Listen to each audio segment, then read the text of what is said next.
Halo para pendengar, dimanapun kalian berada, balik lagi di channel Gerik Developer. Oke, pada video kali ini gue akan kembali melanjutkan mengenai pembahasan light novel Konosuba volume 12. Oke, pada part yang kelima ini, cerita akan berfokus kepada karakter Kazuma, Darkness, dan juga Chris dalam misi menyelamatkan anak-anak di panti asuhan. Oke deh, tanpa basa-basi lagi, mari kita mulai pembahasannya. Cerita pun berawal di depan gerbang kota Axel. Saat itu, Aqua dan Megumin ingin mengucapkan selamat jalan kepada Kazuma dan Darkness. Yaps, di sini nampaknya hanya Kazuma dan Darkness lah yang akan pergi ke tempat iblis berlevel tinggi itu. Karena memang Aqua dan Megumin bertugas untuk merawat anak-anak di panti asuhan. Karena Aqua memiliki sihir penyembuh yang dapat meredakan sakit yang diderita oleh anak-anak itu. Sedangkan Megumin nampaknya telah mempelajari cara membuat potion penyembuh saat berada di desa iblis merah. Jadi dua orang ini sangatlah dibutuhkan untuk merawat anak-anak di panti asuhan tersebut. Saat itu, Aqua menasihati Kazuma agar dirinya tidak melakukan perbuatan bodoh dan tidak berakhir dikejar monster nantinya. Di sini juga ia menasihati Darkness agar Darkness tidak melakukan sesuatu yang aneh kepada Kazuma. Ya, mengingat Aqua dan Megumin tidak ikut dalam perjalanan kali ini. Jadi Aqua merasa khawatir terhadap mereka berdua. Karena bisa dibilang, Darkness adalah anak rumahan, sedangkan Kazuma adalah seorang NEET. Dengan melihat kedua orang ini melakukan perjalanan bersama, membuat Aqua tidak yakin bahwa mereka akan bisa selamat. Saat itu, Kazuma pun hanya bisa mengiyakan apa yang diocehkan oleh Aqua. Karena menurut pandangan Kazuma, justru Aqua lah yang membuat setiap perjalanan yang dijalani oleh party mereka menjadi perjalanan yang kacau dan dipenuhi dengan kejaran para monster. Setelah menasihati kedua temannya itu, tak disangka Aqua memberikan bekal berupa kue kering dan sandwich kepada mereka. Di sini tak hanya Aqua saja yang berceramah, tapi juga Megumin sedikit menitipkan pesan kepada mereka berdua untuk berhati-hati dan tidak melakukan tindakan yang gegabah saat perjalanan nanti. Di sini giliran Darkness lah yang hanya bisa terdiam dan menuruti perkataan dari Megumin. Nampaknya sejak kejadian saat malam itu, Darkness terbilang menjadi penurut kepada Megumin. Di sini Megumin juga memberikan hadiah perjalanan yang tidak terduga kepada Kazuma dan Darkness. Ia memberikan toilet portable yang pernah Kazuma lihat saat di toko Wish dulu. Tentu saja, Kazuma menolak membawa toilet portable itu, karena memang ia telah mengetahui kelemahan terbesar dari toilet portable itu, yaitu toilet itu akan mengeluarkan suara yang sangat keras, yang dapat memancing para monster di sekitarnya untuk mendekat ketika toilet itu diaktifkan. Kelemahan kedua, toilet itu akan menimbulkan bencana banjir jika digunakan karena tekanan air yang dihasilkan oleh toilet itu sangatlah besar. Namun di sini, Megumin pun menjelaskan, toilet ini akan sangat berguna sebagai umpan jika mereka terkepung oleh monster.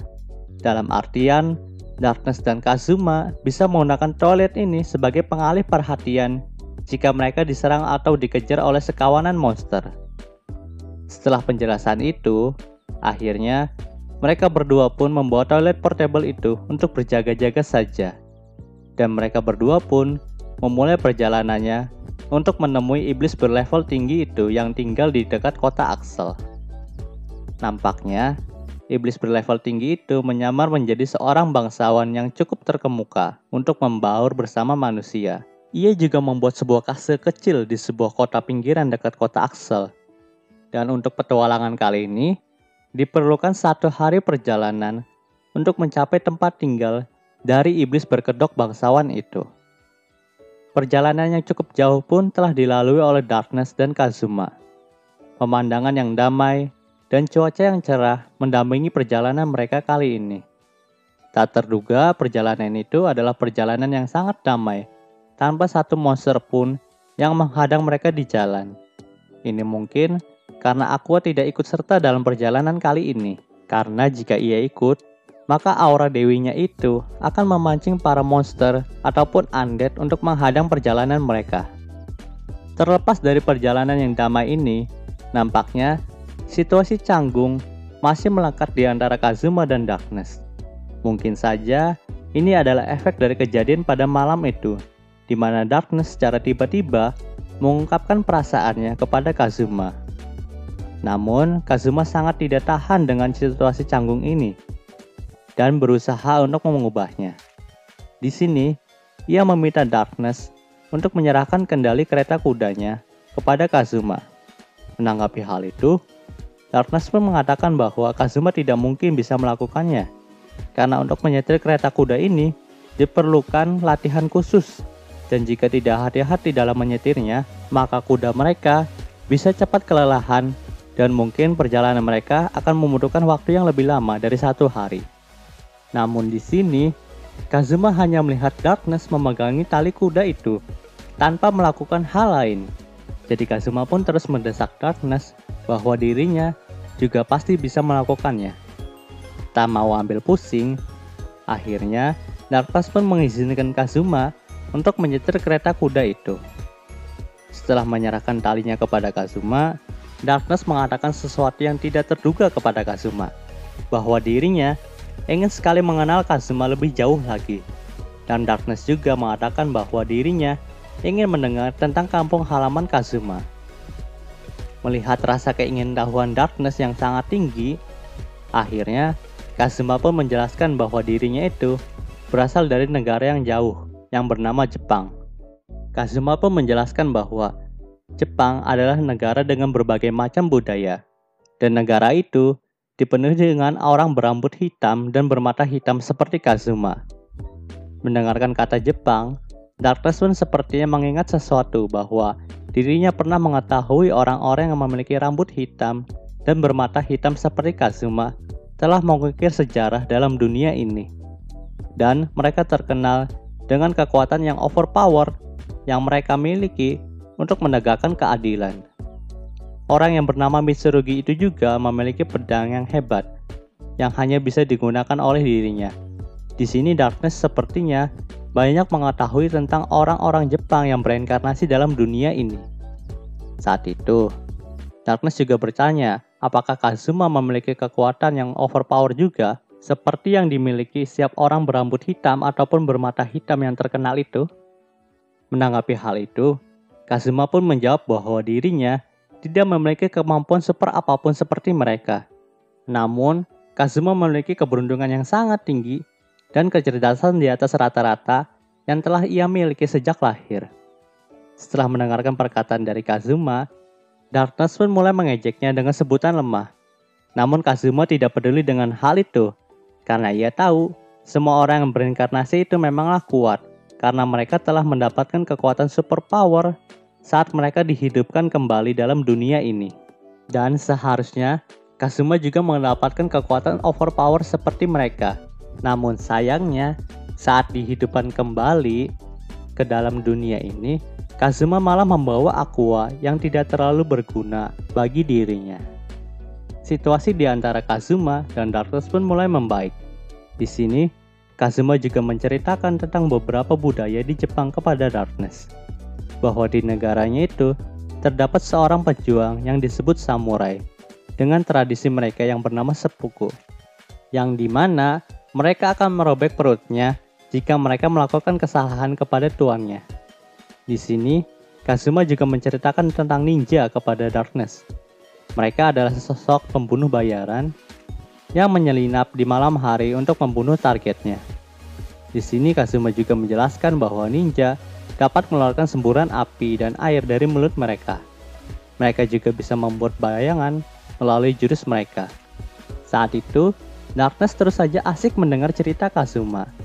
Dan di sini Darkness juga nampaknya salah paham tentang cerita itu dan mengira Jepang adalah negara yang penuh dengan kekerasan akibat cerita dari Kazuma. Setelah beberapa perjalanan, tak disangka hari pun sudah gelap. Jadi Darkness dan Kazuma memutuskan untuk singgah di salah satu gua yang mereka temui dalam perjalanan tersebut. Di sini, mereka pun menggelar sebuah karpet untuk mereka tidur. Tetapi, mereka tidak membuat api unggun untuk menghangatkan diri mereka.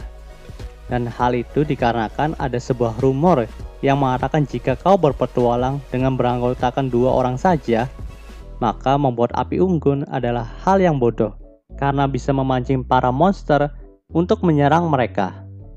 Jadi di sini mereka berdua memutuskan untuk tidak membuat api unggun dan hanya mengandalkan selimut saja untuk menghangatkan diri mereka. Saat itu, mereka berdua pun menyantap makanan yang telah diberikan oleh Aqua tadi pagi. Namun ternyata, makanan yang diberikan oleh Aqua itu sangatlah hambar. Dan bahkan, daging sandwich yang dibuatkan oleh Aqua sangatlah keras dan hampir tidak bisa ditelan oleh mereka berdua. Di sini, Darkness terus saja mencoba memakan makanan itu, karena memang ia ingin menghargai usaha yang dilakukan oleh Aqua saat memberikan bekal kepada mereka. Namun nampaknya Kazuma benar-benar tidak tahan dengan hal itu, dan ia pun langsung memutuskan untuk berburu kelinci untuk dibakar dan disajikan sebagai makan malam mereka. Setelah aktivitas yang telah mereka lakukan, akhirnya mereka berdua pun memutuskan untuk beristirahat dan tidur. Saat itu tak disangka Kazuma pun benar-benar tertidur dengan pulas. Tetapi Darkness ternyata tidak tidur pada malam itu, dan ia terus saja memanggil Kazuma dengan suara pelan. Dan pada akhirnya, panggilan itu juga dapat membangunkan Kazuma dari tidurnya. Saat Kazuma terbangun, ia pun sangat terkejut karena Darkness nampaknya ingin menggunakan toilet portable itu. Di sini Darkness sudah mengaktifkan toilet portable itu sebelum dihentikan oleh Kazuma. Jadi secara otomatis, toilet itu mengeluarkan suara yang sangat keras dan membuat monster-monster di sekitar mereka menjadi mendekat. Akhirnya, Kazuma dan Darkness pun mengalami malam yang tidak tenang karena malam itu dipenuhi dengan serangan dari monster yang ada di dekat mereka. Saat pagi hari, nampaknya wajah Darkness sedang tidak bersahabat. Dan dari sudut pandang Kazuma, Darkness nampaknya sedang menahan sesuatu yang penting. Namun Kazuma sedikit mengabaikannya karena mungkin wajah itu adalah wajah penyesalan akibat serangan monster kemarin. Setelah 1 jam perjalanan, akhirnya mereka berdua sampai di kediaman iblis tingkat tinggi itu. Tetapi nampaknya mereka berdua tidak diperbolehkan masuk oleh penjaga kastil itu. Karena memang penjaga itu menjelaskan bahwa jika mereka ingin bertemu dengan tuannya, maka mereka harus membuat janji terlebih dahulu. Walaupun yang ingin bertamu ke sini adalah bangsawan dari keluarga Dustinus, tetapi tetap saja peraturan itu harus diberlakukan. Mendengar penjelasan dari penjaga itu membuat Darkness menjadi kesal. Dan di sini muka Darkness benar-benar bertambah aneh dan seakan-akan bahwa ia sudah tidak kuat lagi menahan sesuatu. Pada akhirnya, Darkness pun menjelaskan bahwa dirinya sudah tidak kuat lagi menahan buang air kecil. Jadi ia ingin meminjam toilet di sini. Saat itu, misteri di benak Kazuma pun terpecahkan. Ternyata alasan Darkness ingin menggunakan toilet portable itu adalah karena ia ingin buang air kecil. Namun sayangnya, toilet itu sangat cacat untuk digunakan. Jadi ia lebih memilih untuk menahan buang air kecilnya itu daripada membuangnya secara sembarangan. Tapi terlepas dari itu semua, dengan alasan itu, akhirnya mereka bisa masuk ke dalam kastil itu dan bertemu dengan iblis tingkat tinggi yang membaur sebagai bangsawan di dunia ini. Di sini, Darkness dan Kazuma pun terkejut bahwa iblis tingkat tinggi yang mereka cari ini berwujud seperti bangsawan yang konyol yang memakai kostum penguin sebagai bajunya. Namun terlepas dari pakaiannya itu, bangsawan ini benar-benarlah seorang iblis, seperti Vanir, karena memang ia memancarkan aura seperti Vanir saat menunjukkan sosoknya kepada Kazuma dan juga Darkness. Di sini bangsawan itu bernama Zereskrud. Setelah beberapa perkenalan, akhirnya mereka berdua pun berdiskusi dengan Zereskrud untuk meminta kukunya. Namun di sini, Zereskrud berkata bahwa Darkness harus bertarung terlebih dahulu di kolosium miliknya jika ia ingin mendapatkan benda seperti itu. Dan dengan terpaksa akhirnya Darkness pun menerima tantangan tersebut. Pada zaman itu, Seorang bangsawan memang dikenal sering menonton pertandingan antara monster di Colosseum pribadinya. Untuk menghibur diri mereka, jadi wajar jika Cerescrud menginginkan pertunjukan ini. Saat itu, lawan pertama Darkness adalah 10 ekor goblin. Cerescrud sangat yakin jika Darkness bisa mengalahkan mereka, karena Darkness adalah Crusader tingkat tinggi. Namun ya, kalian tahu sendirilah, kalau Darkness tidak akan pernah menyerang secara tepat sasaran. Jadi ya di sini, Darkness malah dikeroyok oleh para goblin-goblin itu. Melihat hal itu, Cerescrud pun sempat tidak percaya, dan ia pun memutuskan untuk mengganti lawan Darkness menjadi 2 ekor orc jantan. Namun karena kemesuman dari Darkness, orc jantan itu malah ketakutan oleh Darkness, dan pertarungan pun tidak terjadi karena hal itu. Melihat keanehan yang terjadi tepat di depan matanya, membuat Cerescrud menjadi kesal. Jadi di sini ia memutuskan untuk menjadi lawan bagi Darkness saat itu. Namun ternyata pertandingan itu juga tidak terjadi sesuai rencana akibat kemesuman dari Darkness. Jadi pada akhirnya, Cerescrud mengusir mereka berdua karena ia bosan melihat tingkah konyol dari kedua orang konyol ini. Kazuma dan Darkness pun sempat putus asa. Namun pada saat mereka menyusuri kota pinggiran itu, tak disangka mereka bertemu dengan Chris. Dan di sini Chris mengatakan bahwa dirinya sengaja menyusul Kazuma dan Darkness untuk membantu mereka dalam misi kali ini. Saat itu, hari telah sore, dan di sini Chris, Kazuma, dan Darkness berniat untuk mencari sebuah penginapan. Karena jika tidak, mereka bisa saja berakhir tidur di dalam kereta kuda yang mereka bawa. Di sini, Chris mengatakan bahwa dirinya tidak memiliki uang sepeser pun untuk menyewa penginapan. Karena hampir dari seluruh pendapatannya, ia sumbangkan ke gereja kultus Eris, dan sebagiannya lagi ia gunakan untuk minum-minum. Jadi, ia tidak memiliki uang simpanan ataupun uang untuk menyewa penginapan. Mendengarkan hal itu, Kazuma pun tidak kaget. Ya, karena Kazuma sudah tahu bahwa identitas asli dari Chris adalah seorang dewi. Jadi wajar saja jika sebagian uangnya itu akan diberikan kepada kultusnya. Dan ia juga tidak memerlukan tempat tinggal di dunia ini, karena bisa saja ia naik ke surga. Namun di sini, Darkness mengatakan bahwa Chris harus lebih peduli lagi dengan hidupnya. Setidaknya ia harus memiliki tabungan uang dan tempat untuk bernaung. Aku sudah memiliki mansion keluargaku, dan Kazuma sudah memiliki mansionnya sendiri. Sedangkan Megumin dan Aqua juga sudah terurus oleh Kazuma. Jadi jangan sampai kau sendiri tidak memiliki rumah, karena rumah itu penting untuk menjalani hidup. Walaupun kita hidup sebagai petualang yang identik dengan tidak memiliki rumah. Mendengar ceramahan dari Darkness, Chris pun hanya tersenyum dan memeluk Darkness dari belakang, sambil mengucapkan terima kasih kepadanya. Nampaknya, Dewi yang satu ini benar-benar sayang dan memperhatikan dengan baik para pemujanya. Dan hal itulah yang membuat Kazuma semakin yakin dan berpikir bahwa sesungguhnya Dewi Eris lah heroin dalam cerita ini. Saat itu, mereka bertiga terus saja mencari penginapan yang tepat untuk mereka. Namun sayangnya, tidak ada satupun penginapan yang cocok bagi mereka untuk ditinggali. Sambil mencari penginapan, Kazuma dan Chris pun sempat mengobrol tentang hubungan dari Darkness dan juga Kazuma. Karena memang dalam pandangan Chris, situasi di antara Kazuma dan Darkness terasa sangat canggung. Jadi Chris mengira ada sesuatu yang terjadi di antara mereka berdua. Di sini Kazuma pun menjawab bahwa Darkness mengungkapkan perasaannya kepada Kazuma. Namun Kazuma menolaknya karena sudah memiliki hubungan dengan Megumin.